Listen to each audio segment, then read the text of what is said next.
Hey guys, it's God's comic, Brad Stine. It's Monday. More importantly, it's Memorial Day. This is a time when Americans remember not only that there were men, women, families affected by war, but most importantly, by death. It's more than just a barbecue. It's more than hot dogs. It's certainly a lot more than having some soft drinks or some beer, whatever you drink.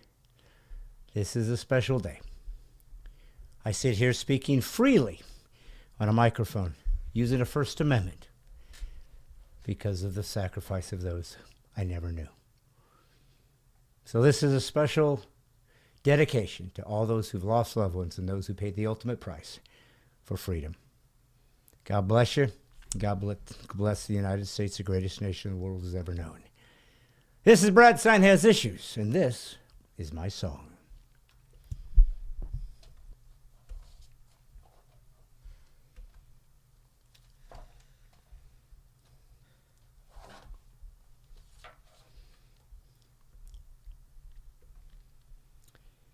Hey, welcome. Thank you so much for coming out. Thank you for being here on a Monday. I wasn't sure what I was going to get.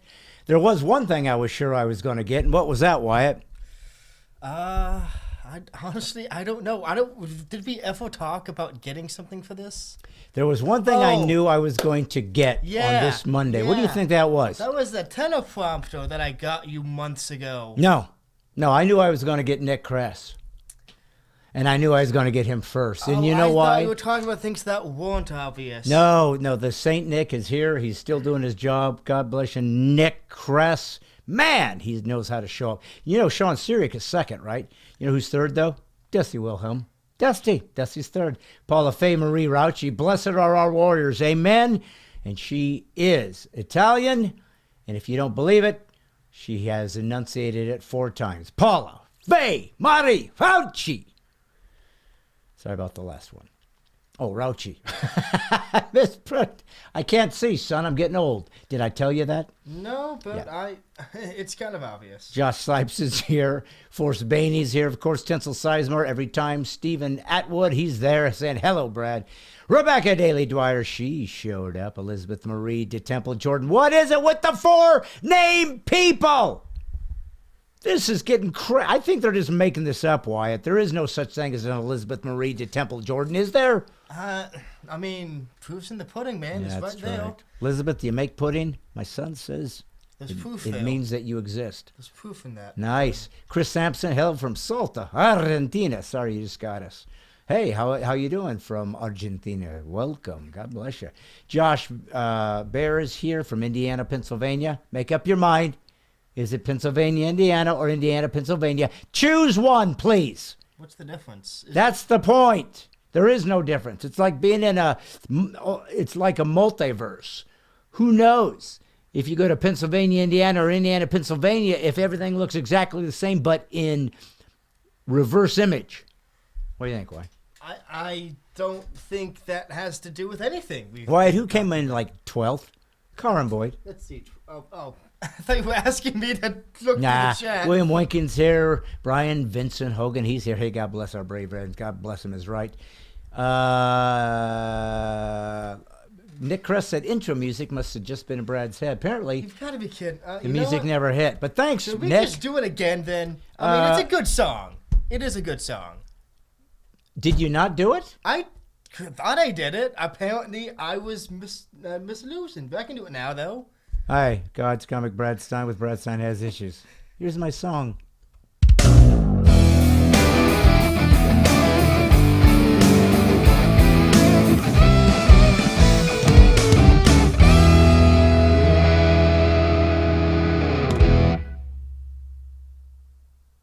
Nick, was that better? You know, since you're Saint Nick, you come up first every time. You're one of the few people I would actually alter the show based on you. Michael Martin's here. Hello from upstate New York, the only part of New York that everybody wants to show up because the city has gone to caca. Who else is here? Roger Riggle. Love that name, Riggle. Robert Lewis. Roy Corselius. Howdy from Seneca, Missouri. Nice. Devin Garcia. Amos Moses. Ooh, that is about as biblical as it gets, Wyatt. Amos Moses, if only his last name was Solomon. Just throwing that out. Yeah. Mm-hmm. Hey, did you hear about Robert Coonrod? Did you hear about him? Is this like a setup to a joke? Or No, Robert Coonrod loves my comedy, Oh. Truth, and he's a new big fan. Nice. Yes. It's good to have new ones. I love having new big fans because my old fans are dropping like flies, Wyatt. Oh, I thought that was small. That's true. Let's see. Roger Riggle, we already talked about him. Who else said hello? Josh Sipes, William Wanking, Lexington, Kentucky. Listen, if I mispronounce your name, it's because I can't see. I don't have my glasses on. Yes, your glasses that were 5 inches away from your face. That's much better. To put on There's because I don't Reese Waterazowski. That's a good one. Bobby Williamson, North Carolina. Hi, everyone. Living between Camp Lejeune and Cherry Point, sounds of Freedom Ring. That's Darlene Renee. Hey, Darlene, how are you? Lila. Hi, watching from Philippines. Oh, nice. I enjoyed watching, sharing your videos. Keep hitting the woke lunacy. I will, Lila. I will indeed. That's my gig. It's my job. Hello from Michigan. He's here. John Black. And Chris Sampson also said there was no music, so you made me look stupid. Yes. You know what Karen said? She's clever. She said, I didn't get any notification this time, but hey, only 2 names. I mean... You know what she needs to do? You know what she needs to do? She needs to show up next week and it should say Karen, Louise, Frederick, Barbara, Boyd. Honestly, I thought she wanted 5, not 2. I know. I'm sure there's more names is in there. She just doesn't put them out. We should next week come in with more names to make up for it. Okay. Well, I will. We can make it a stream contest. Who can have the most names? Excellent. And let's see if they can just load them. Yeah. And you know who will win?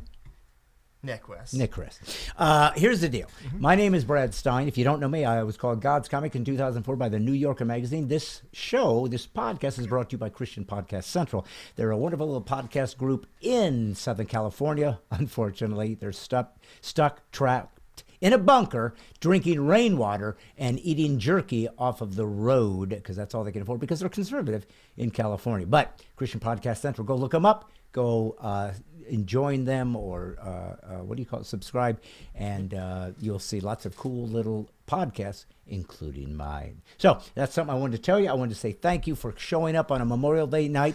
I didn't know if people would be out barbecuing, doing whatever they were doing, but I'm here. I promised you I'd be here on Monday, so here I am. But here's the deal. As much as I love this show, and for those of you who, again, are just brand new, we call it a combination of comedy, conservatism, Christianity, combining in a cacophony of clarity. So that's what it is. But I have to say that today's show, though it's going to be interesting, I got a very interesting guest that you guys are going to really be wanting to meet and to listen to. This is a person that's going to talk from a mixed martial arts, black belt, prestige, as well as trophy hunting prestige. They're going to talk about guns. They're going to talk about violence. They're not going to talk about the Second Amendment. But I promise this will be a very interesting guest, and it's going to be very different when you see this guest that you're not expecting at this point. So I just thought I would let you know about that. And I am going to do something a little different today. It's upside down. What I'm going to do today is let you know that for those of you who have donated and helped this ministry begin to grow, I have taken those donations and it's bought me a microphone. It's bought this camera you're looking at me, these lights you're looking at. It's bought this room so it was feasible and not burning up. But we also got ourselves a while back a teleprompter. Now, this is why I wanted it. I wanted to be able to write about what was happening in real time as close as I could. For those of you who might have first saw Brad Stine Has Issues as these 10-minute rants on YouTube, and then I sort of morphed it into this new podcast, this is sort of revisiting the actual rants. And I always felt like what I would do each week is have a rant or a monologue like Tucker Carlson does or Bill Maher, talking about things of that week and using this device so that I could write it and make it a little bit more articulate. So it's not funny. The truth is, it's Memorial Day where we memorialize people who died in war for us to be free. But we can't get away from the fact that I think less than a week ago, we had another tragic mass murder in a school. Innocent children went to school and were shot dead. This is inexplicable. It's something that we have seen happen over and over again in America. And so I thought I would talk about that first. I think it actually goes hand in hand with Memorial Day because sometimes it's counterintuitive as to what freedom actually looks like and what is necessary for it, even if it costs us things we can't even imagine. So I'm going to call this my monologues that I hope we'll do every week. This is a moment of truth. It goes like this. After the horrible incident in Uvalde, Texas this past week, we once again have Americans at odds with the fact that we have a Second Amendment ensuring Americans the right to keep and bear arms. So I've got a question for you all tonight. What is the Second Amendment for?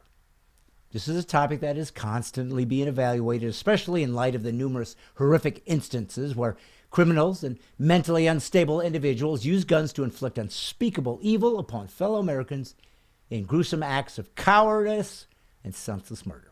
Every single time a lunatic commits mass murder, the Second Amendment is instantly brought to the forefront of the American consciousness. What is especially telling about the act of terror when using guns is it not only brings up the Second Amendment, but instantly reveals two entirely different presuppositions about the second based on which worldview you hold.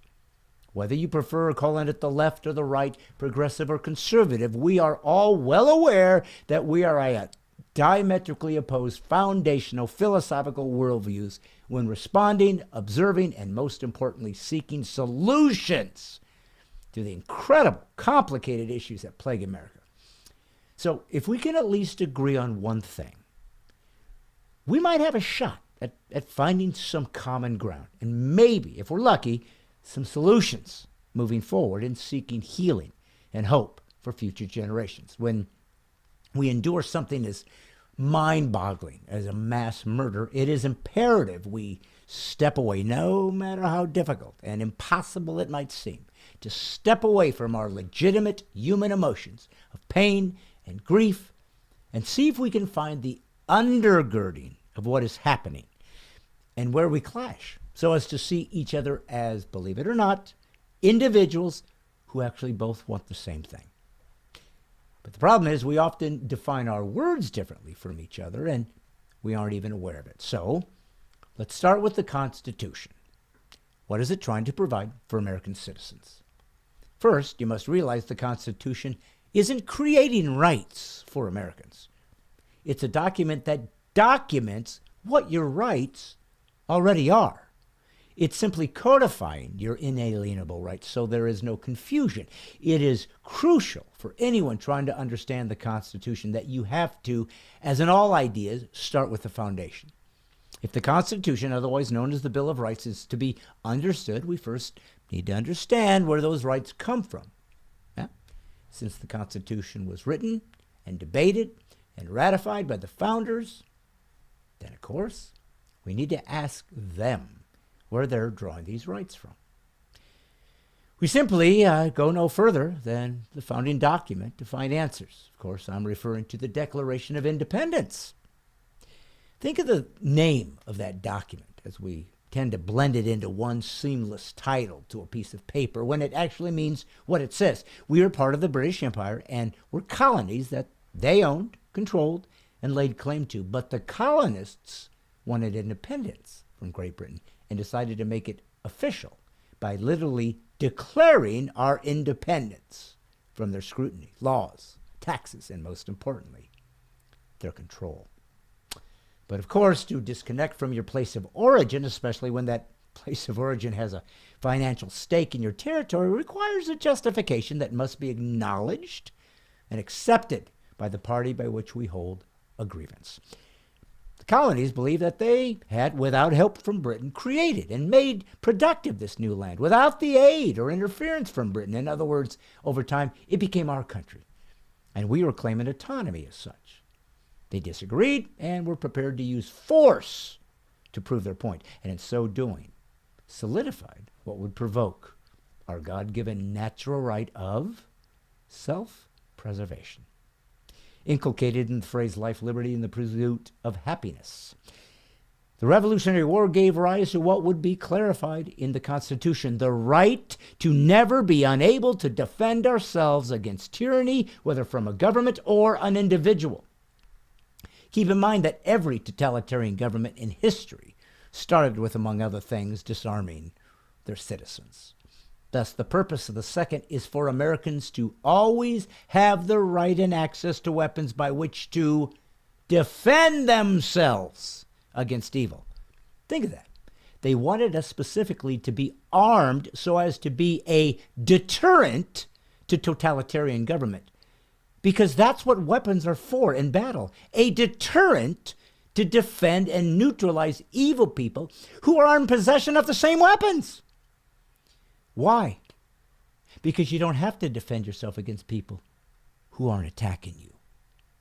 If you examine mass shootings in schools, these kids, as it is virtually always kids, don't have concealed carry permits. They're virtually never trained in proper safe use of firearms. And those who are they're not the ones committing these crimes. So what do the left and right have in common, if anything, in this volatile issue? Believe it or not, we actually agree on the single most important element of the problem. We both find the crime horrific, and we all want to keep it from ever happening again if we can. The difference in perspective is how do we do that most effectively without destroying our freedoms in the meantime. Keep in mind that the left sees a mass shooting and believes we fix that by punishing law-abiding citizens and eliminating constitutionally protected freedoms. The right, on the other hand, believes we protect kids from arbitrary gun violence by actually using guns positively, to be able to meet force with force and, when necessary, stop murderers in their tracks. If you're a leftist, ironically, watching this, you should realize that if you believe you have the right to voice your opinion about confiscating firearms from others, it's only your right because guns were used to provide you that luxury. You see, if we had trained guardians, for example, at schools throughout this nation, we'd have a virtual ending of school shootings while keeping our liberties along the way. Why? Because conservatism never punishes the innocent for the sins of the guilty. Why do progressives' ideas always punish the innocent? Always blame the object or the system, but not the perpetrator. Always want government bureaucracies to give you or take away your rights, and always believe it noble to steal the privileges others have earned to redistribute to those that haven't. So let's make no mistake, the murders in Uvalde and anywhere else are horrifying, evil, and we as a civilization must do everything in our power to end it. And we can, but not at the cost of destroying freedom, liberty, and personal responsibility. Is it going to be easy? Nope. We're going to have to figure it out? Yeah. But are there some solutions? There are, but they're hard. And it comes with being free. This is God's Comic, Brad Stine, reminding you that PC free is liberty. And all I'm doing is putting the woke back to sleep. Wyatt, what do you think about my first monologue as a podcaster? And I want you to say something brilliant about how amazing I was. No. I expected a little bit more depth. Okay, fine. No. Oh, nice. Well, let me tell you something. No, it was good. It was good. Well, and I hope my people out there, and they are my people, these are my biggest fans because they show up every Monday, and they could have been doing other things on Monday, but instead they come to see me. So I wanted to say thank you for showing up. Yeah, Memorial Day is a sobering holiday. It's one we should be grateful for, but sobering. And, of course, this horrible mass murder of these children, it's just so beyond mind-bending that we have to address it. But my point was simply this. The answers are always knee-jerk, always knee. The moment you hear a shooting, we all know what's going to happen. Leftists are going to say we need to ban all the guns and we have to get rid of the Second Amendment, and people on the right are saying we need to be able to defend ourselves against tyranny. That's what happens every time. But it makes me ask you this question. Why, I've heard people say things like, well, maybe if we're going to have guns, they should only be with the military, only be with policemen, people that are trained to use them. I've heard that. You've heard that, right? Oh, yeah, I've heard that. So my question is this. Why do you call a policeman if your life is threatened? Because they ideally have the equipment and skills to help you. So why should you be helped from a life-threatening situation? What gives you the thinking that you should have some kind of special help from somebody trained in firearms to protect you? Because it's generally agreed upon that most of the time when you need to call the police, it's because you need help with something that you probably can't do yourself. So what you're saying is policemen are a means to defend yourself. Yeah. Are policemen in a like... situation where you wouldn't be able to easily do it yourself. Okay. So are policemen robots? Have you seen RoboCop? Yes, but other than that guy, are policemen robots? No. Are policemen, before they become a policeman, is there something special about them necessarily or unique or different than you and me? Typically, no. Are they just humans, kind of? Yeah. No, a lot of them come from the military. And before these guys joined the military, were they special people that out of the womb had on like gear and were wearing bandoleros and six-shooters? Or were they just like normal babies? For everyone's sake, I hope it's the latter one. Yes. How would that even work biologically? Yeah, I know. It hurt. Yeah, it would hurt for everyone involved. Especially, the pointed bullets. But anyways, the point I'm making is this. The very same leftists that want to disarm people who want to defend themselves believe some of them, of course, we have a lot of defunding the police out there now, but those who are still have some shred of common sense left would say, no, we need policemen because they defend us against people that are evil. Against who? Against criminals, people that are abusing my freedom. They are using illegal means and immoral means to use firearms or some other kind of method, knives, cars, to kill me, to murder me. And I am allowed the freedom to defend my life. And so I can call somebody to come in and do that. That's what a gun is. If you carry a gun like I do everywhere, a policeman's with you all the time. And I have gone to Front Sight and spent 4 days training. And then I went the second time and trained for 3 days. And I went to the Glock store here in Nashville and shot over there. Yeah, I trained how to use it. But the entire purpose of the Second Amendment is the right to defend yourself from evil. Now, they were most concerned about a totalitarian government because they looked at history and knew that you disarm your citizenry, you can come in and absolutely wipe out everybody that you are ruling over. We saw it happen in China, we saw it happen in Vietnam, we saw it happen in Russia. It happens everywhere that somebody's in power and steals the people's guns. The reason that most other people around the world in free societies, Western societies, are shocked by the fact that we have guns, they don't have a Second Amendment. They don't understand that. And these are people, by the way, who will shortly be ruled by others. Australia is the perfect example. I can't tell you how many times they told us how proud they were that they banned all their guns, got rid of all the guns, and we don't have these shootings that you do. And then as soon as they decided that they were going to lock people into their own homes and arrest them because they didn't put a shot into them or wear a mask properly in their own homes, they were a complete police state, and they were okay with that. Yeah, we're not, you're not Americans. No, you don't think like us. You don't care about freedom. You don't care about liberty like us. You don't. It's how we are. It's what made us different. And it's why people are begging to come to our shores and not yours. I don't want anybody to die. Nobody does, from some lunatic with a gun. But if you had someone armed to defend yourself, just like you would have somebody armed to defend yourself at a concert or anywhere else, and somebody comes in, usually kids with a gun, they die. They'd die. Or they probably wouldn't do it in the first place. You know, we had a guy, a manager from the San Francisco Giants, and baseball had been my favorite sport my whole life. And when it went woke and they started kneeling, I lost it. I couldn't watch it anymore. And it's the one thing that kept me connected to my dad, who died many years ago. He turned me on to the Dodgers, and him and I watched the Dodgers together our whole life, and I passed it on to my son and to my grandkids. So I love it, and it was a very important thing. And sports was a place that everybody of every ilk could come together and watch a sporting event together and enjoy it.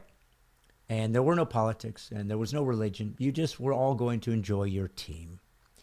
And Gabe Kapler, who's the Giants manager, this week said that he's decided not to come out during the national anthem until he feels like the country's going in a better direction. Now, immediately you'll hear people say, well, listen, I thought you believed in the First Amendment. Doesn't he have the right to do that? Yeah, he does. And I have the right to consider him despicable. I have the right to say, buddy, if you want to take the money you've made in America playing a game and you go off and put on your regular civilian suit and you go out into the marketplace and you say, I want to do something about this gun violence as a citizen, God bless you. Do it all you want. But once you put on a uniform, you come out to play baseball. Play stinking baseball. That's your job. You stand up to the flag of the United States of America, and you're grateful you have a place where you can wonder if everything about America is great. You have that freedom because America's better than anything you could come up with, you ungrateful jerk.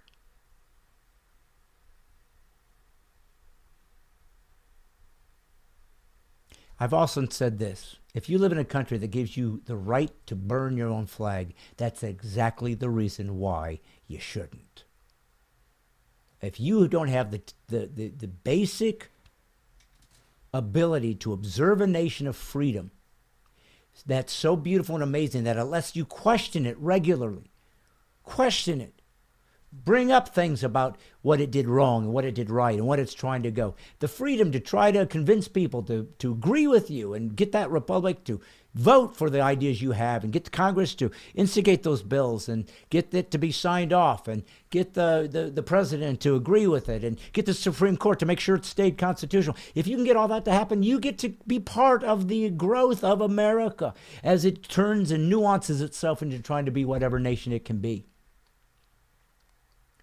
But the national anthem says, for this we stand. We're in the freest nation on earth, the greatest nation on earth. We're going to give it respect. And then when we go out into our lives, we're going to be grateful for what we were given. The overabundance of money given to athletes. You don't deserve it. You're just an athlete. You're not that important. You're up there with the actors. It's the single group of people that make the most amount of money for the least important role they give society. We don't need an actor, and we don't need an athlete for humanity to thrive. I like it. I enjoy it. We don't need you. So be grateful for the freedom you've been given, and show some respect and some dignity. Look, I know this is kind of a heavy show, but we've had this terrible shooting, and we've had this a Memorial Day celebration, and so I wanted to talk about that, and I wanted to give respect to those who've died today over the years, that died for our flag and for that anthem. And that's what I stand for, what I believe for. And again, I don't worship America, I worship God Almighty. But I'm grateful for this place, and I'm going to fight for it. Why wouldn't I? There's nothing like it. Listen, I'm going to show you a quick clip of a comedy routine I did years ago, just to break it up. Because when I come back from that, I'm going to have an interview with a special guest. It's somebody that's definitely unique. I hope you enjoy it. I think it's going to be surprising at first when you hear what this person's accolades are and then see who it is. But I hope you enjoy it. We're going to talk about the Second Amendment. We're going to talk about guns. We're going to talk about defending yourself. martial arts even. And I think you're going to find this interesting. But just to kind of give us a chance, I've had my chance to rant. I hope I've given some sense of my zeal for America and its freedom and my love for it. Let's have a little laugh, and then when we come back, I've got a very interesting interview with you. Wyatt, if you could, let's joke about animals and how they got their names. Wyatt, make it happen, buddy. Now, I got to tell you something. I feel sorry for Adam and Eve because, I mean, they were the first people. A lot of pressure being the first people. A lot of pressure being the first. Make one mistake, everybody reads about it. How would you like to wake up to that morning headline? Adam blows it for everybody. Crying out loud. So that they were Adam and Eve, given the opportunity, the keys to the kingdom, to go out and have a wonderful world that they can live with and be around God and hang out and be good. But were they grateful for that? No. You know why? I think what happened was they were given a few chores and they got a little bit crazy. Adam had the hardest gig. He had to name all the animals by himself. Think about that. Can you imagine having to name every animal there ever was and give it a creative name? That would be hard. That's why so many animal names are stupid. Adam got burnout. Gave out all the good names right off the bat. You shall be hippopotamus. Big 12-letter creative name. Go forth, hippopotamus. 10 hours later, cow.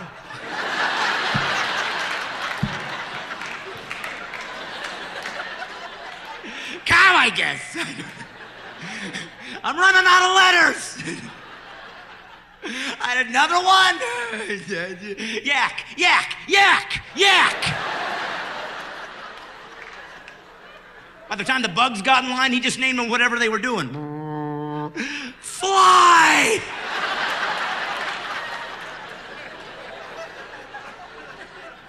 Of all the amazing things that fly in this world, fly got the name. That's when God stepped in. I'll take it from here, Adam. Thanks anyways. I was gonna stop you after the grasshopper, but I gave you one more shot. He called a fly a fly. You know the duck was right in front of him going, come on!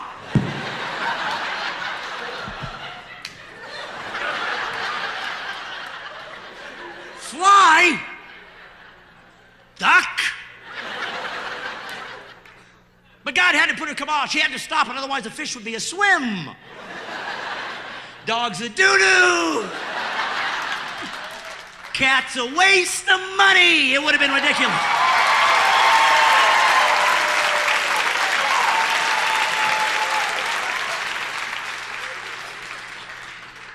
Do we have any cat lovers out there? We got cat people? We do, okay. Look, I don't want to put you out. I don't want to lose you. I don't hate cats if they just stay in the road where they belong.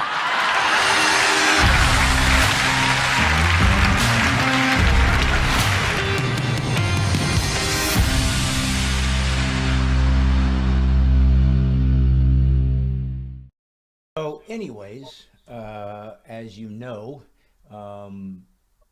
if we've discussed this already about, what took place here, a week ago, this terrible mass shooting, we find ourselves once again in a place in America where something tragic has taken place and something horrific has happened that we are just heartbroken about and that we are confused and frustrated about, because nobody wants that to take place. And as you heard in my opening monologue, what's really interesting and I think so lost in America so often is we all as humans and as Americans experience the same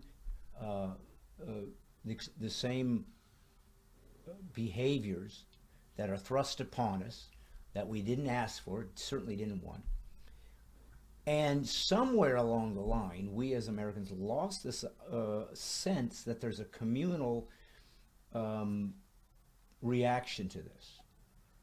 You'll see that not only do we seem to have two different sides to how we react to things like this, but we actually demonize the other as though they don't care about some horrific circumstance that just took place. Now, obviously, there's not a normal, moral, functional human being that would not be horrified by watching somebody, some lunatic, go in and shoot children for no reason. We're all horrified by that. There's not a human being that wouldn't want to stop that, change that, fix that, end that. Clearly, nobody wants that to take place. But what we always find ourselves in is two different ways, presuppositionally, not of how we see what is taking place, but how we fix it, or can we fix it? And that's based on your worldview.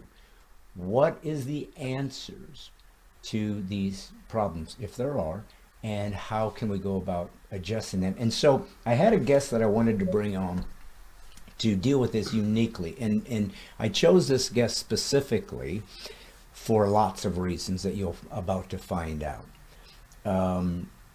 Normally when these situations take place, we have some not only sort of different perspectives as to how to go about it, but we oftentimes have these caricatures, these stereotypes thrust upon us about toxic masculinity and about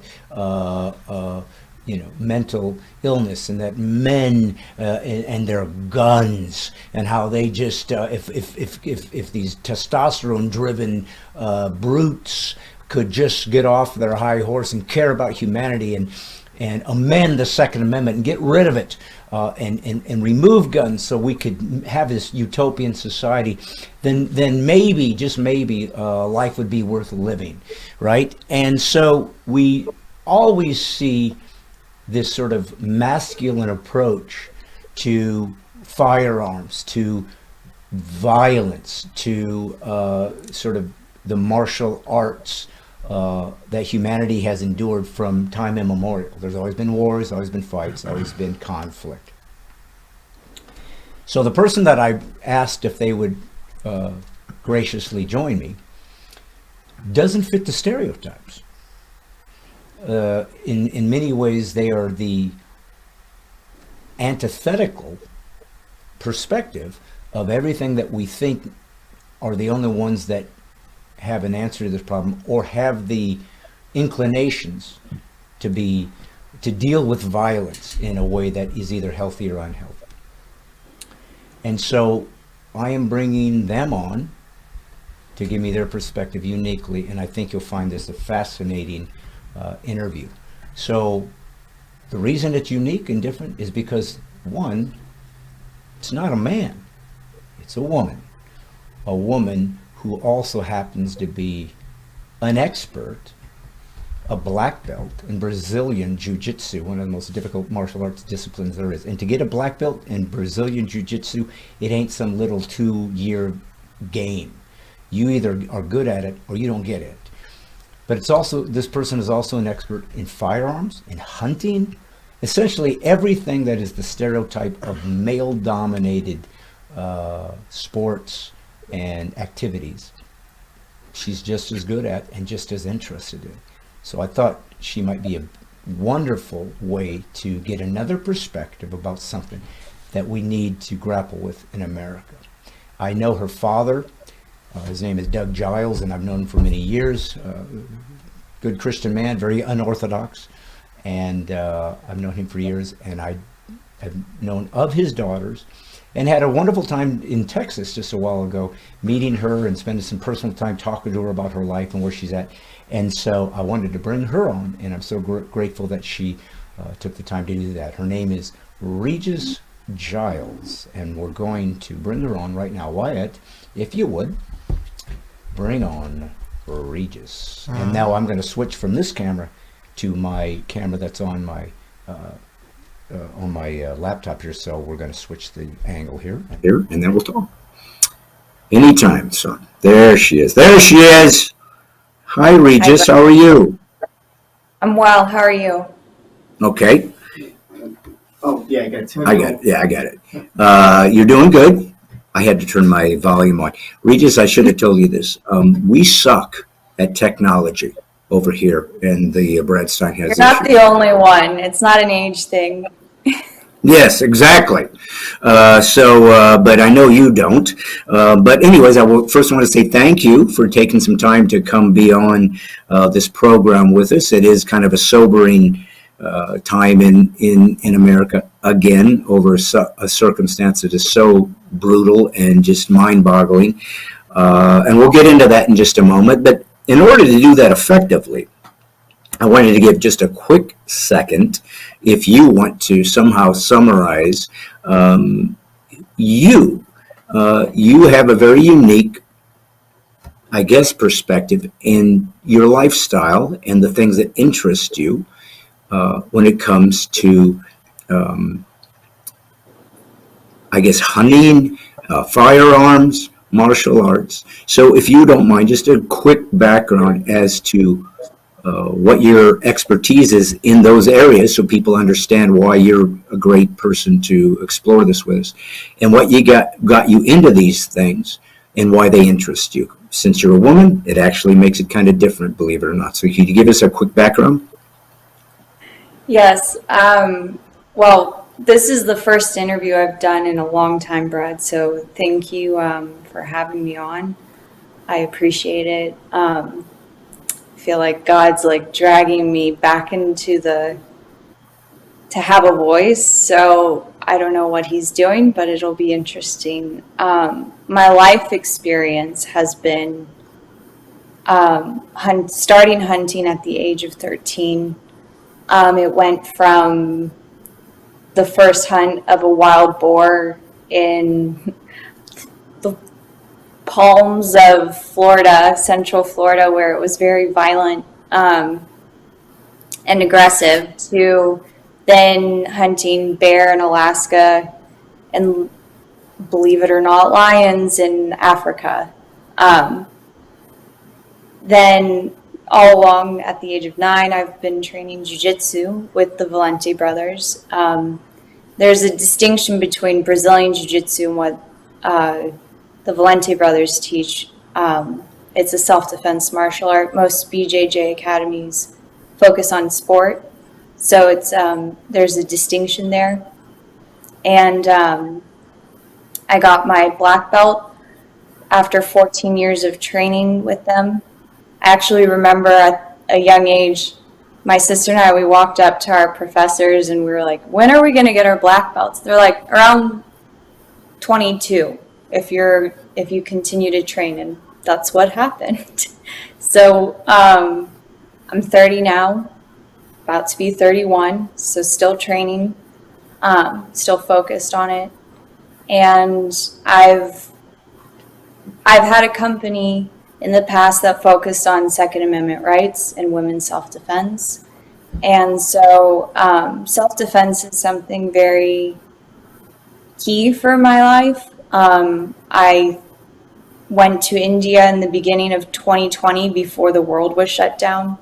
And I was able to teach girls in India who were saved from sex trafficking self-defense. And that was a life ambition of mine. And I never felt more in purpose and fulfilled doing that work. So, yeah, that's some of me and my background. And God has always been there at the forefront, guiding me, even though I've wandered and strayed from his path. He's never let go of me. So it's humbling. Amen. Well, I don't know of any Christian, and I know you grew up under the tutelage of your father, who is certainly a believer, but unorthodox, to say the least, I don't know of anyone who has started out as a Christian, in other words, grew up under that perspective in their family, that if they were serious about their pursuit of God, didn't have one of two experiences, if not both. One is usually a prodigal experience. I had that. I grew up in the church. We got saved at 9, and definitely had my prodigal time where I went out to taste the nectar of the world. And honestly, the nectar of the world has a lot of wonderful things to experience, but they are poisonous. They taste good, and they work, and they wouldn't be a temptation if they didn't have some really exciting stimulus. But in the end, it's shallow, and it's candy as opposed to steak, and you have to kind of experience that to realize this isn't going to work if you care about a deeper life, not a superficial life. But the other thing that I've noticed in those who seek God, which I know you do, deeply, you would think, well, hey, that's going to come with a simple God just pouring out his blessings upon us. Oh, you're seeking me. I'm just going to give you this easy road to come find me, because that's what I wanted you to do all along. Yeah. And in fact, you end up in what I've called a dark night of the soul. It's an old term. But there seems to be this very unique crucible that God puts you in that is dark and scary and frightening, and you feel very much abandoned by God. And he wants to see if you're willing to work yourself out of that pit and really come find him, that he's worth everything. And then when you reach that sort of experience, you become a black belt in seeking God, and now you're ready to go into the mature levels of fighting. So I understand what you're saying. It doesn't surprise me. It's very common. I think it's probably part of the system God has created to draw us towards himself. Just to not really belabor your background, because there's so much more I want to talk about, but it's so interesting.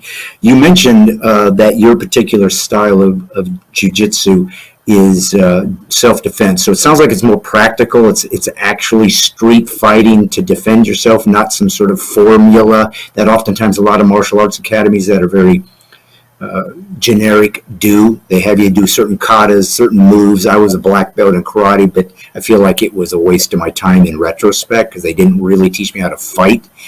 It was point sparring.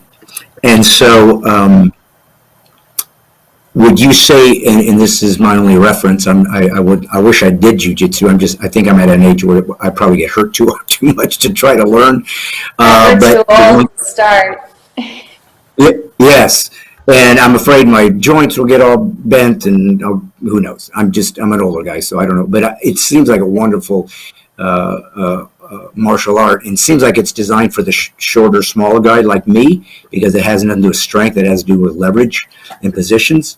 But what would you say is different from the Gracies, the most famous jiu-jitsu practitioners, the ones that put it on the map, I think? Would you say that theirs is more sports driven because they got known because of the MMA, or do you think theirs is also defense style? Okay, that's a very loaded question. I don't want to offend any martial artists out there. I think every martial art has its purpose and use. It depends on what you're training for. What is the purpose? What is the use? What tool do you pick up? What use does it have to fulfill the need it was created for? So the Valente brothers were given their professorship by Elio Gracie, who was the Gracie family is the Brazilian family that really made jiu-jitsu prolific in the United States and Brazil. Mitsu Maeda came from Japan, where jiu-jitsu was formulated at the Kodokan, and as a Kodokan ambassador, he was on a tour and landed in Brazil and met the Gracie family, and taught Carlos Gracie as a thank you to his father for helping him establish himself in northern Brazil. And so from there, Carlos Gracie had 2 years of training, and through practicing of the movements and and reading papers and studying it. He was a very well-educated person, ambitious. They started doing their jiu-jitsu practice and moved south in Brazil. And so there is a sports side of jiu-jitsu, and that serves the sport purpose, to win points, to win competitions. And what I train, it's practical for everyday life skills. And if you can avoid the fight, you win. Most people think like, oh, I got to fight to prove myself. I do everything I can to get out of a fight. Like, Yeah. who wants Well, who wants to have their skull bashed in or bleeding? Right. And like, sometimes you have to, but and that's where the training comes in, knowing you have to prepare for war in times of peace, right? So that's my mindset behind everything I do. No, and it's practical. I mean, the truth is, war and conflict is part of the human condition from the fall. It's always been this way. It's never not been this way. There can be some peaceful times, I suppose, but no peace has ever been created that didn't come out a result of a conflict or a war.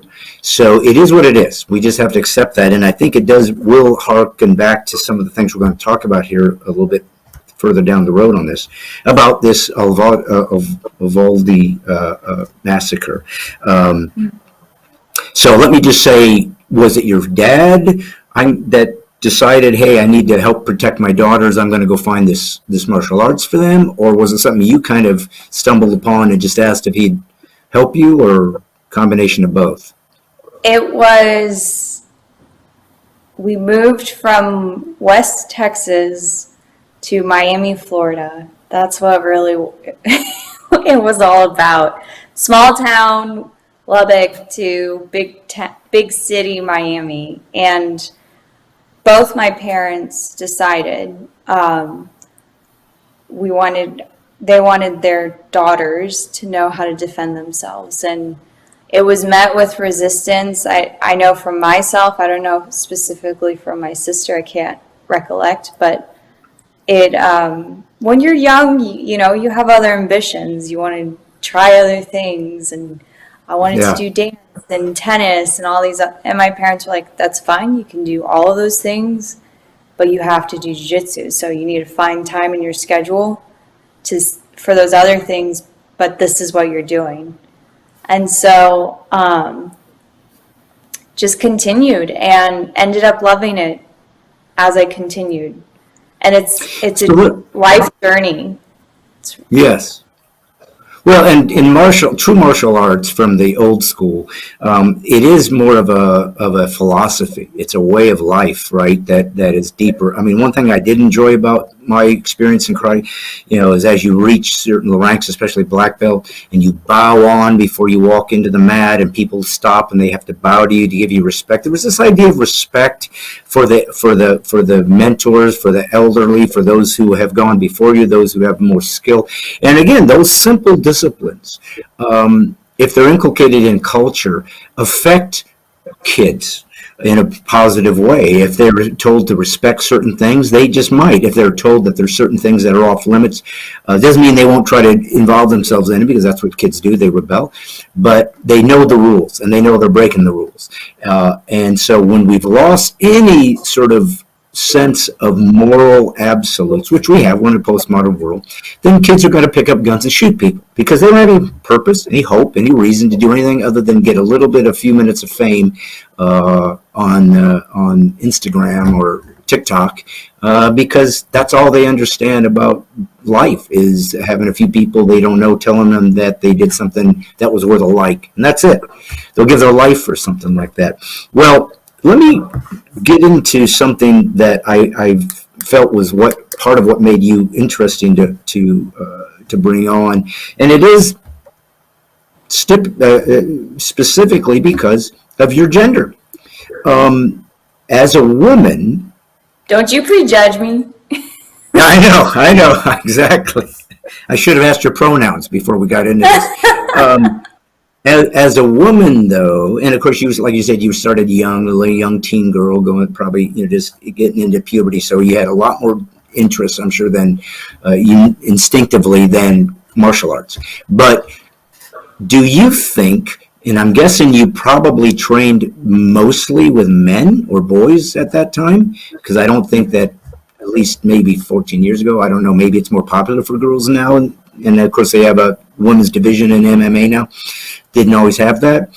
But do you think, and I don't even know if you'll know the answer to this, maybe it's just your subjective opinion, but for the most part, we think of women as being less aggressive.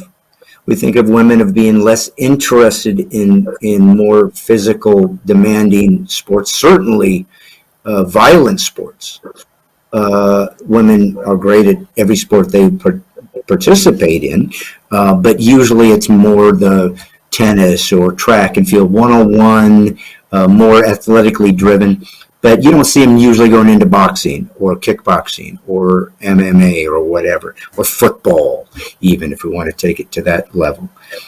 Do you think that a woman has to, in some ways, overcome more of her feminine instincts or characteristics to almost learn to appreciate the positive side of violence? In other words, used in a way that is helpful to defend yourself and others. And again, I'm coming to you as a free thinker with no really understanding as to if this question even makes sense, because I'm not a woman. But do you think there is, in a sense, something you learn to appreciate about it that wouldn't have been a typical feminine characteristic? Or do you think it's just each woman has her own individual taste and she might lean that way? I think that's a multifaceted question. I started when I was young, and I think when you're young, I was 9, it's play. Like, it's like you're playing with your brothers and you beat them up, and like it's training. Yeah. It's fun. It's okay. And I think you saw it more from the athletic element of it, as opposed to it being some kind of fighting skill. Yeah, and look, I was bullied in middle school, and knowing how to just even confront and be courageous towards those bullies, because I had that training, was priceless. I went through, because I was 9, I went through different levels of my adulthood, young adulthood, teenage years with jiu-jitsu. And I think, yes, a lot of women do have a difficult time overcoming the awkwardness even of wanting to train, because when adult women come, they come for a purpose. Something happened. They've lived life. They need it, And my sister and I, we were the only adult women who's trained, and we were the first to step out in the men's group classes and spar with the men. And I mean, all of our training was with our instructors, who were male, and the fellow students. But what I have to say is the culture of the academy you train in is incredibly important. Because if you're training in a culture that is disrespectful, as you mentioned earlier, and pardon my language, but grab-assing, like anything fresh, anything that crosses boundaries unnecessarily, that will entirely taint a student's experience and even their life journey. Because this is a very vulnerable thing. You put your life on the risk and the line. You're putting your joints, all your appendages, your your vital organs on the line with your training partner. So if it gets brutalized or violated in any way while you're training, that can lead to harmful behavior. And on the other circumspect, if the mentality is bad, it could lead to gang violence. I was recently in Miami doing a prison ministry visit, went to a prison, all-male prison, with Jack Brewer's foundation. I'm going to plug his foundation because he's doing incredible work. That is a man of God who's standing in public, speaking the word and truth, and I just applaud him and pray God's protection over him and his family. While I was there at the prison, they were playing a basketball game, and so at the end of the game, it had been an hour. We were still there for another 3 or 4, but I'd look over to my right-hand side, and I'm like, at one of the inmates, I'm like, I know you. And he's like, you remember me? I was like, yeah, from jiu-jitsu, right? And he trained at my academy when I was a teenager. And he left and he went to another gym. I'm not going to name the academy, but because of the culture of that place, it encouraged the wrong types of mentality and behavior, and then he got led into gang violence, and that brought him into being incarcerated. He was serving his second incarceration, jailed for the same thing, which was basically violent assault. And so who you surround yourself with, who you entrust, rubs off. Definitely. Oh, no, that's a great point. Well, I think that we did quite a long setup there for getting into some of the things that I really wanted to talk to you about and get your perspective. But I think it's important because I want to be able to see you as a person. I wanted to see you as a woman, as a Christian, because a lot of the things that we're discussing sometimes is considered anti-Christian, or at least that's utilized to leverage trying to control how Christians behave in society, because they create a caricature of who we are and what a believer actually is, and then try to manipulate us through behaving under that structure that isn't really necessarily Christian. But it leads to, I guess, the responsibility as a Christ follower to be able to defend how and why we do believe there is access to us to situations with firearms or martial arts, because as Christians there's been a long history of what is called just war theory and the idea of defending the innocent, protecting the vulnerable, and to defend truth and justice. Now we hear a lot of this idea of social justice, but that is now been co-opted from Christian virtue and turned into a Marxist atheist version, which basically does not actually care about true equality of all humans, but in fact puts people in different levels and class systems. But we're not talking about that right now, but it's a good aside because we'll get on it down the road. But let's move from martial arts into the guns, because you had a website, I believe, or a ministry called Girls Just Want to Have Guns. Is that am I saying that right? Yeah. Now, was that more about hunting or just sport shooting? It was about the Second Amendment and self-defense. Okay. Women's self-defense Nice. specifically. Okay. But Now, go ahead. No, I lead the conversation. I'll be quiet. Oh, okay. No. I need you to speak. Trust me, you're smarter than me.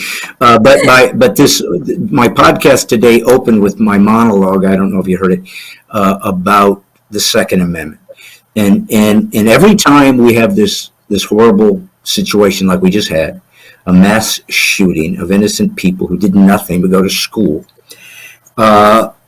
immediately we get the two polarized versions of Americans coming together, horrified, don't know how, our minds can't even grasp it because it's so terrible.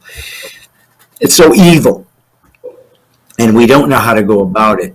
But one thing I've discovered is that oftentimes the left immediately puts blame on the right and saying, and they usually say Republicans, but they say the blood is on your hands because you don't want any common sense gun restrictions.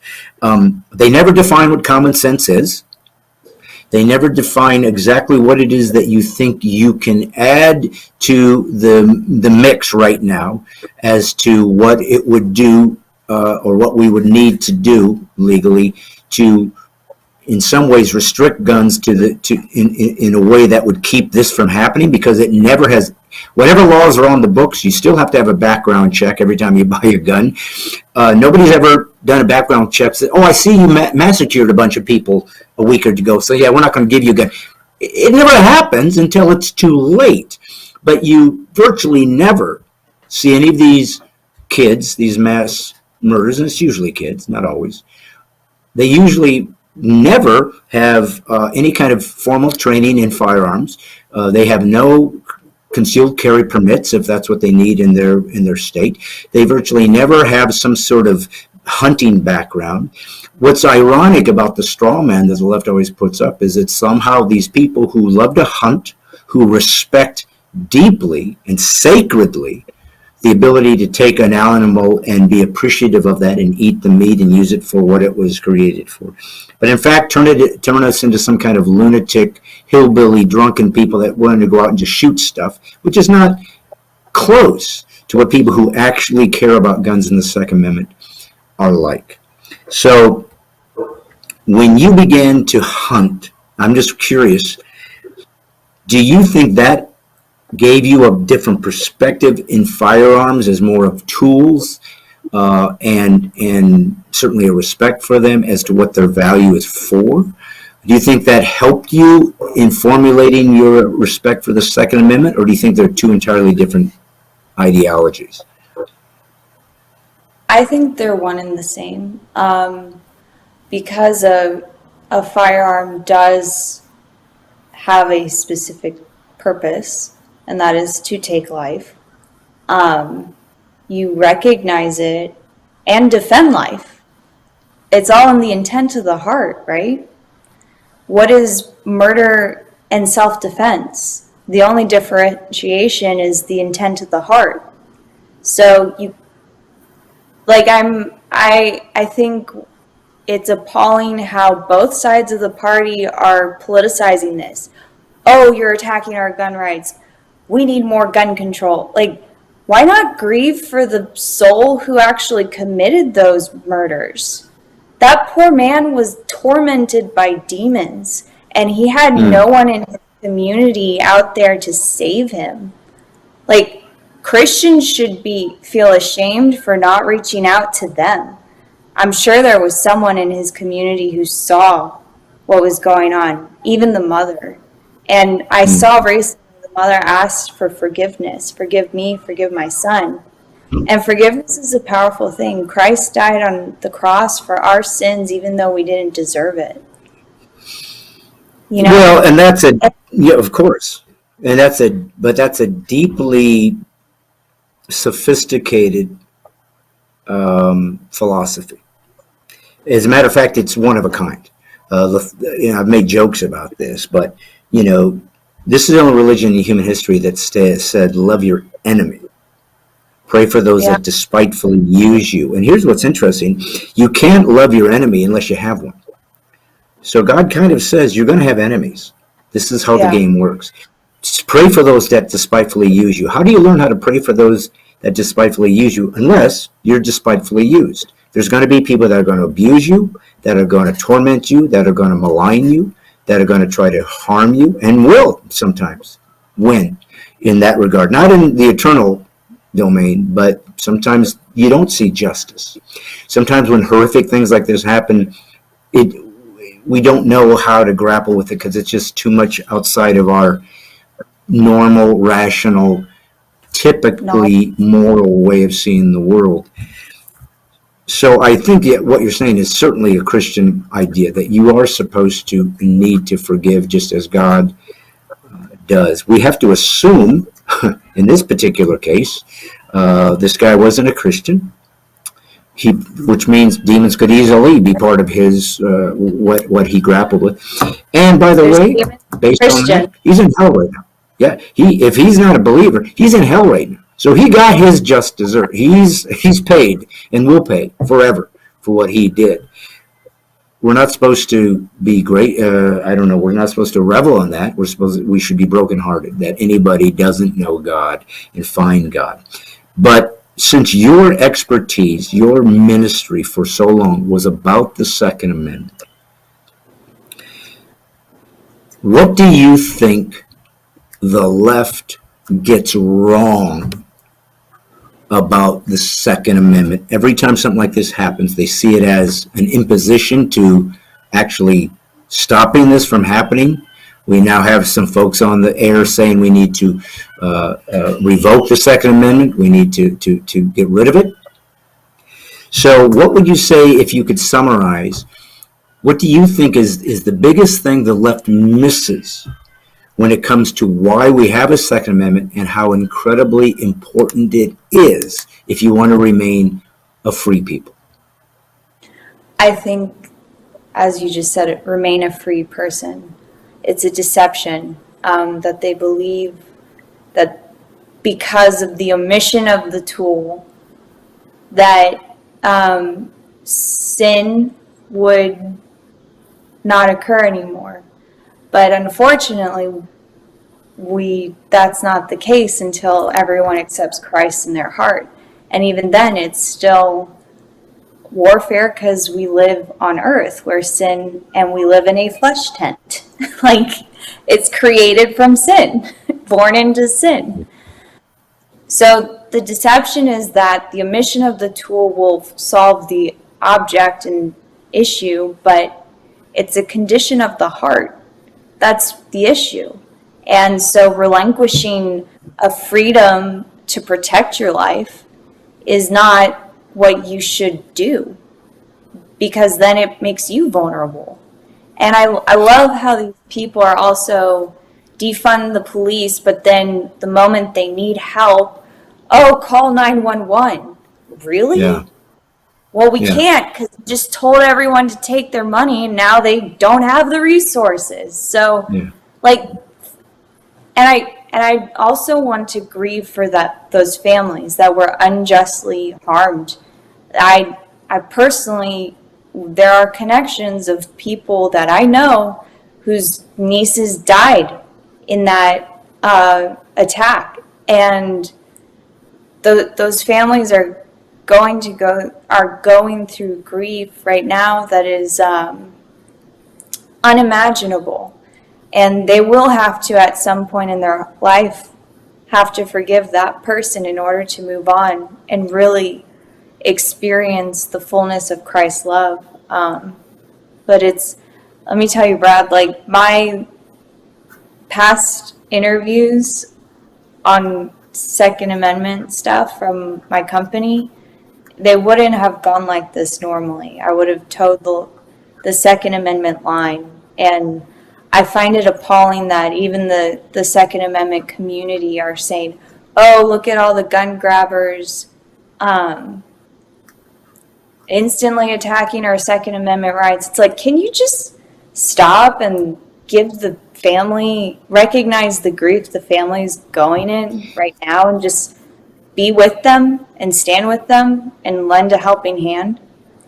Oh, amen. Well, and of course the Bible says you grieve with those who grieve, you cry with those who cry, you laugh with those who laugh, right? I mean, there is this sort of practical sense as a Christian, and I always bring up, for those of you who are new to my podcast, I bring up Christianity because it's true. It literally is the rule book for the way the world works. I know you don't have to believe that, you don't have to agree that, you can consider myself, closed-minded. I don't care. Anybody that believes anything believes they're true. And I believe that the answers are in the Bible because it's the most unique book in human history. But because of that, I am a truth teller. I am responsible for truth at all times, no matter how it affects you or how you feel about it. So let's be truthful for a second, Regis. Let's deal with some truth for a second. So anybody that might be watching this, and this gets shared a lot and gets around the world as the internet has created everybody's ability to do that, communicate to people we never would have met in our life. There's going to be many people that are going to see what you just said as being this kind of trope of thoughts and prayers. It's like, it's irrelevant. You're given these sort of overtures about what we should do, and it seems insensitive. It sounds really superficial and almost patronizing to people whose grief we can't even begin to grasp. Telling me to immediately forgive this lunatic that did this. We're sick of your thoughts and prayers. We're sick of your Second Amendment free speech rights thing that you think is so important. We're tired of it. And we are going to do whatever we can to end these ridiculous situations that continue to pop up in America. So I think you're kind of an insensitive jerk to even speak in those kind of terms. Absurd. What we'd like to know from you is, and of course I'm playing devil's advocate, how are you going to fix this? Why don't you give us some solutions as opposed to your superficial accolades as though it somehow had some depth? There's dead kids out there that are never coming back to life. So what do we do, you Second Amendment guys, you right-wingers? How are you going to fix this? Oh, well, I can't give you the answer you want to hear, because what a person like that wants to hear is that there's going to be certain security protocols, things taken away, things given to the appropriate authorities and everything like that. And let me just say that person who committed that sin and murdered people, he did not have permission or authority to do any of those things. And the pain, he acted from pain and imposed his pain on other people. And it's abhorrent. And the real solution is in community, where you lend a helping hand to your neighbor. If that person had a neighbor who cared about him, there could have been something that actually happened. So instead of isolating ourselves and drawing ourselves in and not being caring and helpful and expressing love toward your neighbor, real love, not the idea that you think is love, but real love, sacrificial love, where there's times where you don't even want to deal with those persons, but you do because you know it's for the benefit of them. Things could have been avoided. And so me, as a Second Amendment or whatever, I can't resolve this issue. Only God can. And that's through healing and forgiveness. And well, then why don't we, well, if you can't fix this, other than these sort of, very ethereal terms and words and whatever about loving everybody and this and that, but it doesn't stop the fact these kids are dead. If you can't fix this, what is wrong with simply making it incredibly difficult to get a gun, to put limits on how many bullets you can shoot? Or if we have to, why don't we just say, unless you're in law enforcement or in the military, you just don't get a gun. I know that you want to keep it, you want to target shoot, I know you want to hunt, and that worked for a long time, but now it's getting to a place where you're just going to have to give that up because we can't allow this to happen again. What would you say to that person? Why put a free man in bondage when they've committed no sin? Why take away their ability to protect their home? Would you rather, when someone comes to invade your home, and if you had yourself, your cats, your dogs, your children, in between you and that person coming to steal life from your home, would you rather have a wicker basket or a shotgun? What would you prefer?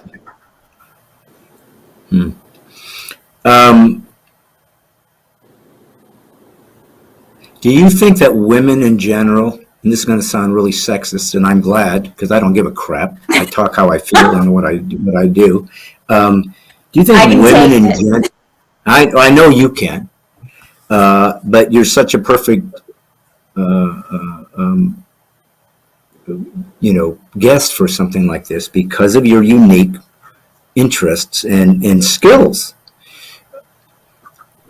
Do you think that women, because of their makeup, they're more nurturing, they're more tender, they're more, not all of them, but we're making a broad generalization of feminine qualities that God gave them. Mm-hmm. Because of those beautiful qualities, that mothering instinct to put their wings around the hens and gather them and protect them and shield them from pain, and this wonderful, beautiful feminine characteristic that men do not have to the degree that you have innately. Do you think that sometimes that can keep women from being able to get outside of their feelings and their emotions to the practical place where we have to say, look, nobody wants kids to be dying, but you know how we fix it? It's not complicated. We have a guard that has a gun, and if somebody tries to shoot somebody, they die. That guard shoots that person. Now, not only do we keep your ability to have your own firearms to defend yourself and use as a good citizen, but we're also stopping the crime in the same time. What's wrong with that? Everybody gets something. Maybe you don't get exactly what you wanted, but we're getting what we ultimately wanted, which is stopping this the best we can. We're never going to end it. You said something about, if people had been more sensitive to this kid and done this and that, it might have changed. I mean, it might have. But here's the problem, Regis. There's millions of kids that are bullied every day, that are loners every day, that have maybe horrible family life, and they didn't have a father. And that's the number one reason, by the way, that men are in prison. The number one characteristic, 90% of them, no father. We know that if this guy's mom was a drug addict or whatever, in other words, he didn't have somebody giving him a sense of love, of safety, of protection. So we can deconstruct this kid's life all day long and say, see why he became what he became. But there's hundreds of thousands, if not millions, of kids that are in the same boat that aren't going to pick up a gun and shoot people. They're not going to do it. They're not going to flip that switch. Meaning, there's no answer to stopping sin. There's no answer to stopping violence if some arbitrary dude you never expected, or woman, decides to go shoot innocent people. We're not going to stop that. So I guess I was just wondering if you feel like, if you were to speak to women right now, what perspective could you give them who are much more bleeding hearts? Not always a bad thing, but sometimes is, because it loses their analytical reason. What would you tell a woman to woman, about why you think they need to be sensitive to the fact that sometimes, unfortunately, the only way to truly be somewhat safe in society is that somebody is armed and ready to defend you with force meeting force? Is there a way you could speak to a woman, maybe as a woman, that might give them language I wouldn't know how to give them? I guess the real, there's levels. Obviously, that kid went through, people go through things, and it's not just he decided one day to pick up a gun and murder. There's levels of that, and the reason why community is necessary is because there's awareness. And and there can be alertness. And so, yes, sometimes there are things we cannot prevent. They just happen because that's how it was supposed to be, unfortunately. I think absolutely, yes, you need to protect the innocent. And that is spiritually and physically, which is why you arm yourself, which is why you learn to defend yourself, because there are forces that will come upon you that were not welcomed, and you need to be able to handle them and face it, the violent with violence. God tells us to put on the full armor of God, which includes a sword and a shield and a helmet and a breastplate. And so that means you're in war. You're going to be stabbed. You're going to have arrows thrown at you, and you got to be able to deflect them physically and spiritually. So it's not wrong to shoot down an attacker that is coming against you. But my perspective is, there are things that could have happened beforehand for that individual that could have helped him. However, the moment he decides he's going to murder is the moment you continue to shout him down with a gun in your hand, and you say, put it down. If he doesn't and he continues, that's when you shoot him. Mm-hmm. Well, since most women, by far, have not experienced firearms regularly, certainly not like you. Most don't have carry permit. Most have never gone through any kind of training. Most of them, I believe, are scared of guns, honestly. Certainly not hunters, though a lot of them growing up in the South or whatever, daughters with hunting fathers got that experience like you did. Most of them are in mixed martial arts. Most of them aren't violent or aggressive. Are you calling me violent, And yet, Brad? What's that? I said, Say are you again? calling me violent? Well, I think that women, for the most part, simply, that's not their inclination. I mean, even when they fight, they're pulling each other's hair. It's always like a girly way to do it. I've done that.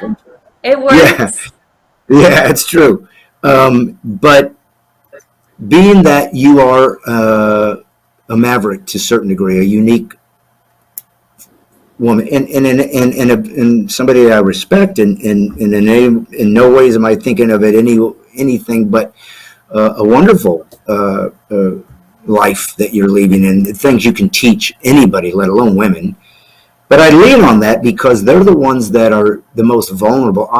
Ironically, women who are most afraid of guns, who oftentimes are most interested in trying to eliminate these aggressive weapons and tools, are the ones that are most attacked, most raped, most shot, most murdered, most vulnerable, because it's usually men doing it, and they're weaker than men, so they can't protect themselves.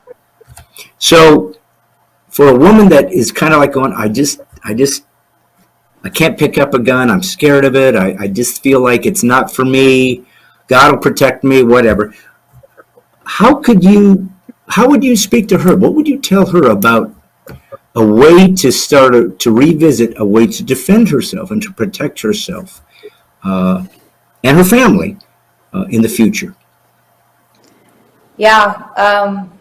Again, there has to be a change of heart, a change of perspective on things. And because if that's the case, then most women would have had negative experiences. So showing them the positive side of things, and like shooting guns, it can be very intimidating because the recoil, the loud noises. There are peaceful ways of learning how to shoot a firearm.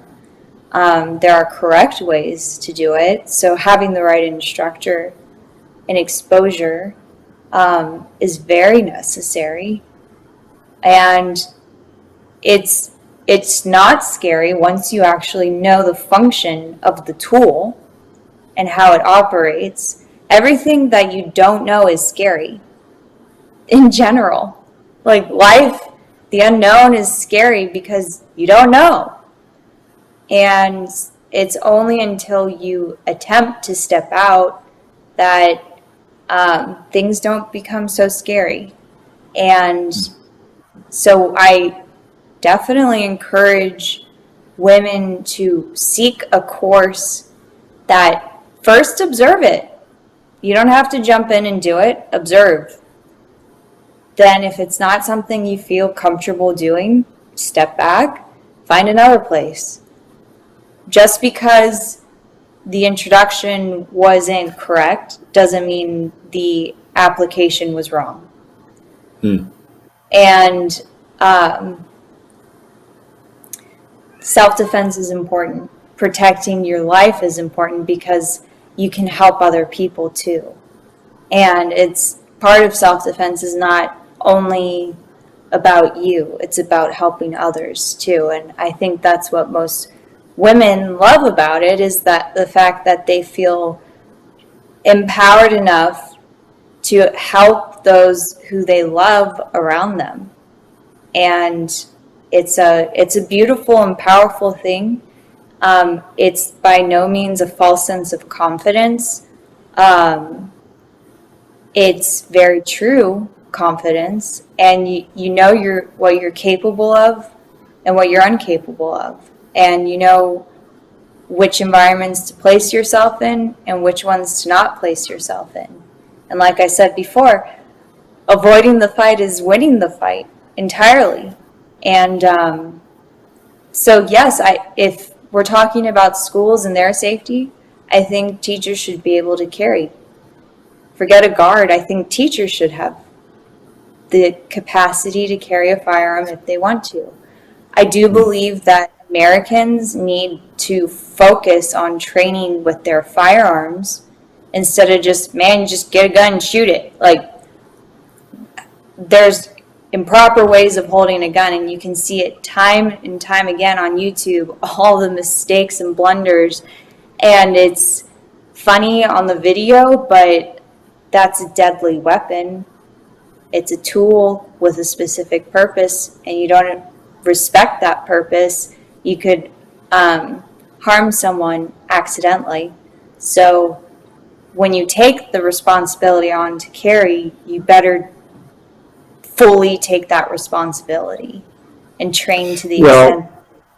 No, I agree. I didn't mean to interrupt you there, but obviously that's the case. I'm with Rick Green at Patriot Academy, and we went to Front Sight a couple times, and I got to train for 4 days and 3 days, and they continue to create this environment where they teach concealed carry permit holders, regular citizens, not policemen, how to defend yourself in a way that's appropriate and valuable.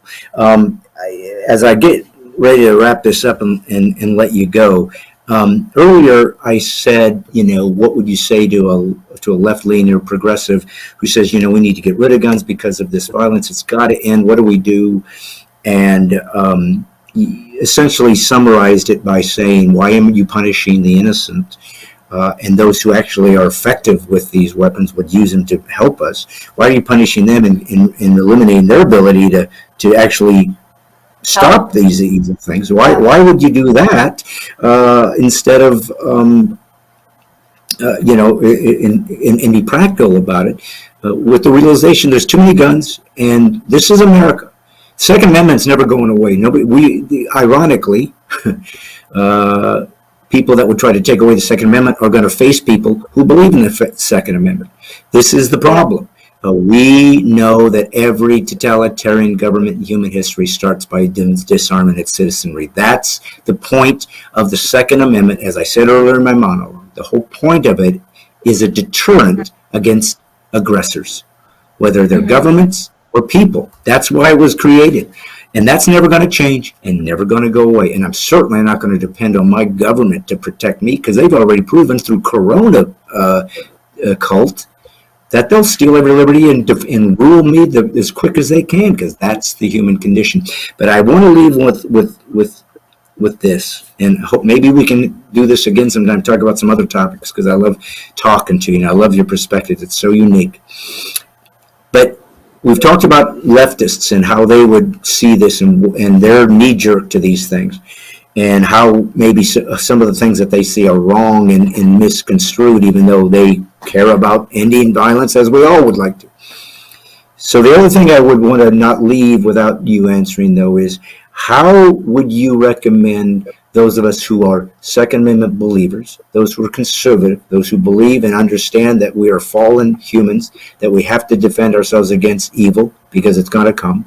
So those of us who are conservatives, how would you, is there a way that you would tell them they might be more effective in communicating their worldview when things like this take place, that would maybe make more sense to people, or at least seem more productive and not seem dismissive or flippant about it?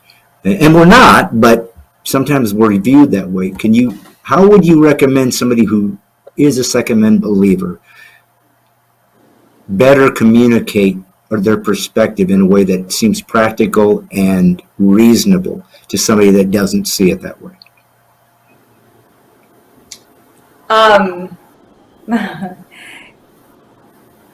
Simple question. Easy. It's so simple.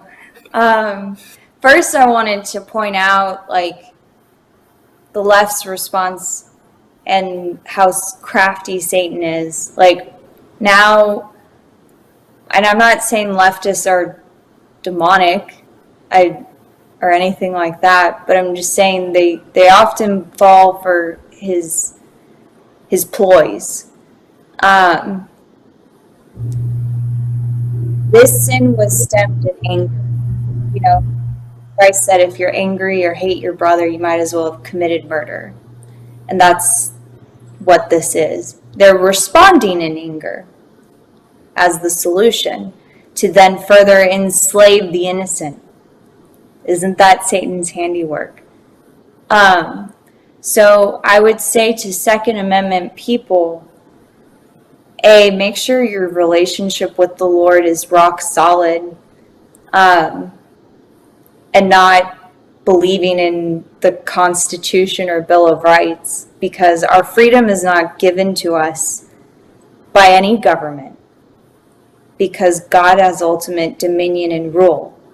So should we be in bondage or enslavement here on this earth, our souls are set free. So understand that first.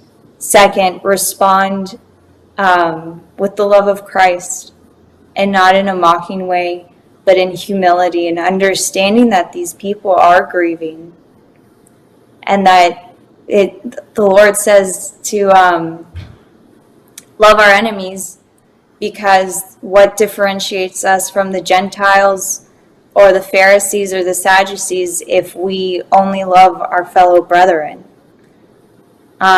So when you take that approach and you understand that they are having a hard time grieving, they think that they're justified in their righteous anger towards this violence, and understanding their response is coming from an anger. And I don't know the full answer to that, but I think when you allow the Holy Spirit to lead a conversation instead of your emotions and feelings, and you respond in truth. And what is truth? Fact and truth are a very different thing. Fact is ever changing because the facts change, right? We always get new enlightenment every time. Truth is not a concept, it is a person, and that is Jesus Christ. So when his Spirit is speaking through your heart to these persons, then truth remains. So understand that, and be willing to be used as a vessel for the Lord, a tool for the Lord. In the spirit realm, my dad puts it very well. We're just a clay pot. We're just a pipe Well, that's in the Bible. It's not even my dad. Forget him. This is my heavenly Father speaking now. We're a pipe in the soil. So wherever we're placed, all we are is the pipe, so that out of it flows streams of water, living water and life. So you got to make sure your vessel is secure. And when it's secure and you're not responding from emotion, feeling what you think is right.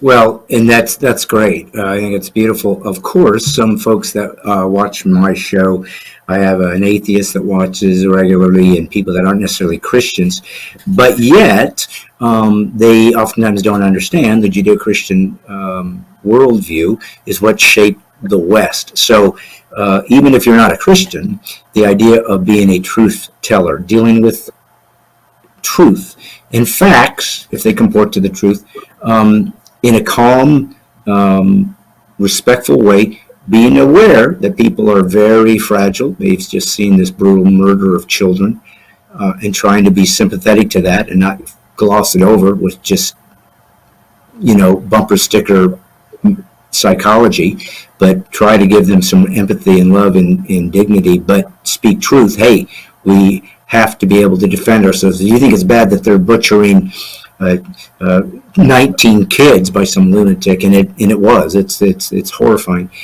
Wait till you get a government that controls everything and begins to butcher millions of people. Welcome to Stalin. Welcome to Mao Zedong. Welcome to Pol Pot. Welcome to every atheist-driven ideology that butchered people because they couldn't defend themselves. So it's all part of the same game. It's always about power. Power is always about ego. Ego is always about pride, and pride is original sin. It's nothing's changed. Anything that's under control and manipulation is not good.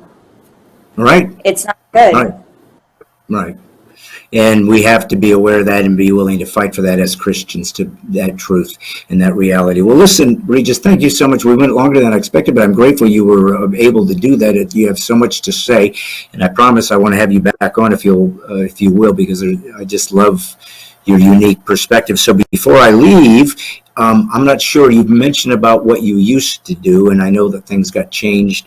Do you have a new ministry, or is there any other way perhaps people might, if they're interested in what you do, to kind of follow you, or maybe get literature or books I know you've written, anything that you would want to talk about for those who might be interested in following you and your journey, to learn from you and to inspire you and pray for you and so forth? This is it. This is the only way they can follow me. I don't have anything. I don't want to be followed. Well, and if they get followed, they might get shot. So yeah, we better be very careful following you. But anyways, no. But I love what you did. I know that we didn't go into that. Maybe we'll do it another time. But you did suffer a lot of pain and difficulty because of your point of view through the social media world and through other things, where they did kind of end, in a certain degree, your ability to make a living and so forth because of your point of view. So that's part of the First Amendment, which only exists because the Second Amendment does. So that might be another discussion for another time. But thank you so much, Regis Giles and your whole family, for being great partners in the body and as citizens for America, about freedom, about liberty, and about truth. Without those things, we don't have a shot. So God bless you. Thank you for coming, and I hope to see you again soon. Thank you. Thanks, Regis. Bye-bye.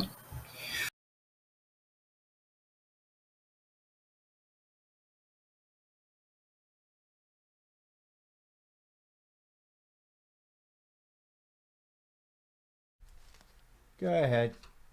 Okay, so I hope that made sense to you guys. And I think you can see why I thought she might be an interesting guest. Here's somebody that is a big game hunter. I mean, we didn't really go into her, all of the hunting that she's done. And her and her father also have gone, and lions and gazelles and everything that freaks out anybody that hates guns, they do. Plus her fighting skills, I just thought was interesting. I wanted to get a female perspective, because sometimes women, as I've said earlier, because they're so much more instinctively nurturing and loving, sometimes they have a different challenge in how they see the need to defend against aggressors, and what is necessary, and what is simply practically going to have to exist, and that is people with guns to be able to be a deterrent to those who are going to misuse guns. Well, folks, again, I want to let you go. I hope you don't mind that the interviews are going longer. I was kind of taking a cue from Joe Rogan, who's got the most successful podcast in the world. He's doing 2 and 3 hour interviews, and I just thought maybe if somebody's interesting on that, maybe you want to hear more from them and really get a chance to understand what they really were talking about. And sometimes you find beautiful little nuggets if you have more chance to talk to people. And as we continue to work on the technical elements, I'm hoping to be able to do more interviews where you guys can ask questions, and I'll allow a few of those questions to be asked during the live interview. So that's another thing we're trying to get to. Also, let me know, because again, I use you guys as my kind of barometers as to if you feel like I'm doing some good work over here. Do you like the monologues? Do you like the interviews being longer? Just let me know what's going on. I'm not saying I'm going to change because of your opinion, but the more I can understand from people that show up every Monday and obviously believe in what I'm doing, the more I'm going to take it with give it some weight, because I really want this to be as profitable and fruitful as it can possibly be. Well, folks, thank you again for coming on a Monday, Memorial Day special, and I will continue to try to be interesting to you. I hope maybe we'll be a little funnier next Monday, but there was a lot of heavy things that's happened not only this day but this week.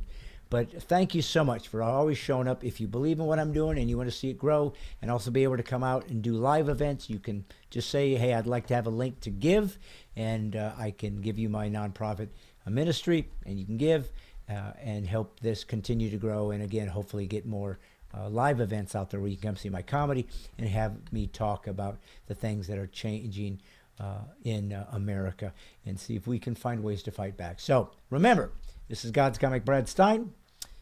PC free is liberty. And all I'm doing is putting the woke back to sleep. God bless you, folks. Have a great week. Summer's here. Let's have a great summer, shall we? Pray for me. I have no idea what I'm doing. God bless.